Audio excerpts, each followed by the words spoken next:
the guy comes to me and he says, hey, I want to take these girls upstairs and I need another $40 and can you come with me across the street to the ATM? I walk outside with him and right when I walk outside, a couple of street urchins, coming over to me, hey, what can you get the OCs for? Because they're talking to me and one of them's like, oh, I can get them for like, $8 or $12. And as I'm talking to them, I see the federales rolling across the street and they pull over. And one of them jumps out. He's sprinting towards us like he's running a 50-yard dash. At the time, I'm thinking, one of these guys, they must be looking for. No, I might as well have a neon sign on my head flashing, big money sign.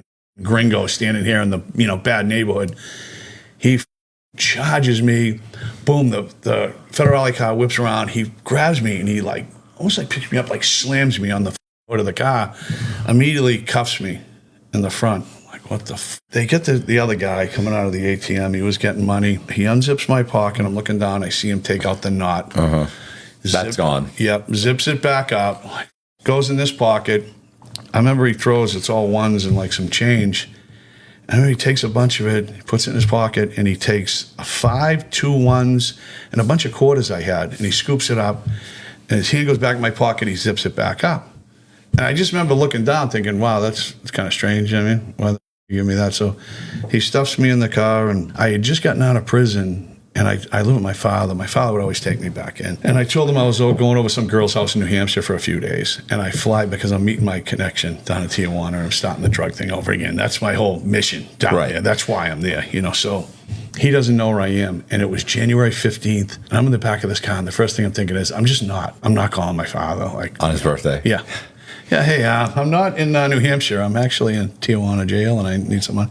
So I'm fired up. Somewhere along the line, we lose the fucking dirty-looking gringo, and it's me, the other guy, and this little Mexican dude who, afterwards, I realized he set me up. He works with the cops or whatever. He can speak English. He can speak Spanish. I know how we can get out of this. So I'm cuffed in the front. Now, I whip my arms up. I said, don't fucking say we to me, you motherfucker. Because I'm already thinking I'm going to jail, and I'm going to fight someone right away. Right. I'm getting this out of the way. Because like you said, you look at me, I'm sitting there, like a opie. I'm going into prison mode immediately, and I'm fighting someone as soon as I get in the holding cell. Probably get murdered and fucking Tijuana jail. I got the elbow up now. The cop turns around. Oh, you a tough guy? You a tough guy? I'm like, no, I'm not a tough guy. You a Marine? Because a lot of Marines in San Diego, and they go over there and get drunk, and they're always getting in trouble. He kept asking me, you a Marine? No, I'm not a Marine. I'm not a Marine. So now the other guy from Podunk, Kentucky. What'd we do? He keeps crying. I'm like, so finally, I'm like, just shut the f up. We're in the back of a police car in Mexico. Let's just see how this plays out, Oh, what'd you do? Pulls us all out. He's really, roughhousing me. Slams me off the car again. For some reason, he's got, he got it off me. He unzips my pocket. He sticks his hand in. He throws it on the hood of the car. That looks like a half ounce of coke. Like quarter ounce, big bag of cocaine with my 5 and 2 ones and change, right? Mm-hmm. And he says, oh, you in a lot of trouble now, my friend. And he's looking at me. So now I'm cuffed, and I'm just staring at him I know he wants me to start groveling, That ain't mine. I never saw it. He just planted it on me, right? So I'm just looking at him. I'm not saying a word, all right, where do we go from here? So now the other guy, oh, why did you should have told me you had that. What? I'm just like, just shut the up, you. I don't even know you. I'm in this whole GM because of you, because I'm a nice guy, so shut the up. So now I'm going back and forth with him. They throw us back in the car. Turns around, he says, who has the ATM card? So now I speak up. I says, hey man, I don't got no bank card. I don't got no ATM card. I had a pocket full of money that you got. So you can talk to him about ATM cards, because I don't got one. Oh, I have one. So now they take him, goes to the ATM, whatever, max you can take out 400 again before they shut him off. They get his money, he's gone. Now I'm driving around with this little who set me up, and we drive down a block, take a right, we see the cop who's in the car, running full speed across the street, grabbing somebody up against the wall, shaking them down. I feel like I'm tripping on acid. It's like a movie, who the f is this guy's gonna be flying on meth, this little dirty Mexican cop, Right. This federale, he's running around, we're driving around. Finally, he gets back in. So I tell him again, I go, hey, man, you got me for all you can get. He's driving around. Now they're speaking in Spanish. Now I'm scared. I start thinking crazy. Take you in a hotel, cut your head off, Right. Who knows? rape you. Like, I'm thinking all this crazy stuff. Right. You know, no one knows where I am. Now he starts heading, like it's a highway, they start heading towards Rosarito, Mexico. Now I'm really scared. Like, hey, man, take me to Tijuana jail. Like, where are we going? And they're talking in Spanish, like an hour driving. I'm freaked the out now. Like, they're not taking me to jail. They're take me somewhere and shoot me in the head. Driving through this barrio, it's like bad. Now it's like 3 a.m.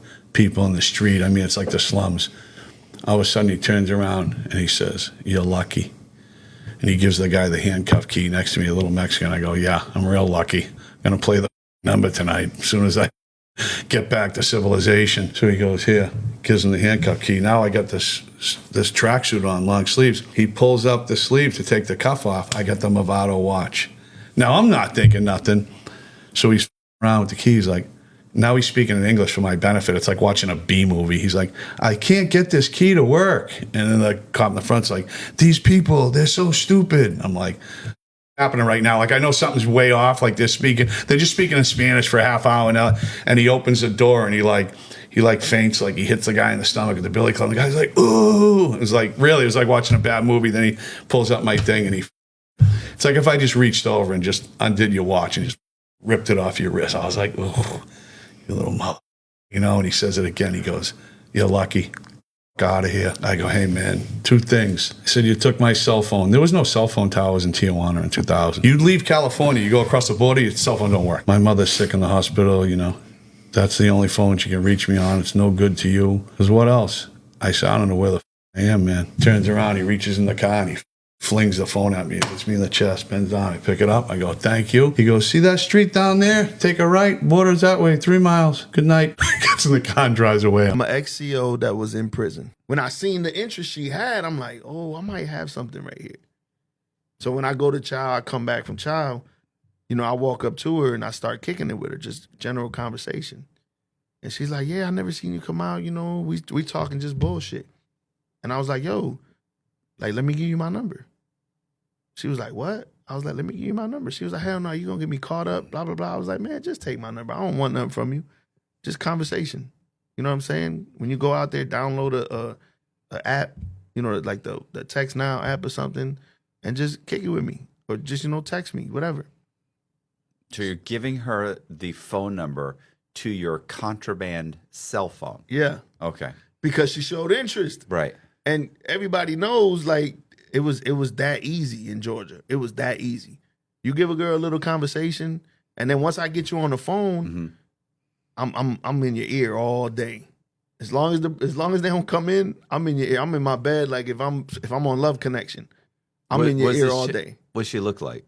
She was a black chick. Okay. She was a slim black chick, little skinny black chick. Is all right looking? She was pretty. She had a pretty face. She ain't had no real body going on, but in prison, it doesn't fucking matter. Yeah, Yeah, she's an 8. shit. She's a 4 in on prison, the street. She fine as hell. Well, yeah. In prison, she probably was one of the baddest ones there. But yeah, so we started talking. She ended up texting me, and then we started talking. And I would talk to her every single day, and that's all that. A lot of times, that's all they want is some people would be like, "I don't understand how they get with inmates. I don't understand how they end up with inmates." We got 24 hours of nothing to do, so we're gonna talk to you more than any dude on the street. We're gonna show you all the attention that you're looking for, all of that.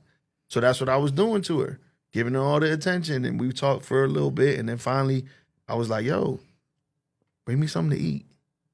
She was like, "What you mean?" Oh, so that's that little bit. That's that little bit. Just a little, just gonna reel her in. Before you know it, she's moving keys for you. It wasn't never keys. It was packs of cigarettes, though. Right. But yeah, I reeled her in with the food. It's still contraband. Yeah, hell yeah. You can't bring me anything. But I mean, I was gonna say she could still get in trouble. Of course. So she was like, "What do you want?" I was like, "Whatever. Just grab me a burger." She goes and grab me some Burger King. She brings it in. When I'm in the dorm, I see her come in, so I go sit next to the TV. She clicks the door. I walk out. I go to they had like a little box, and they slide shit out.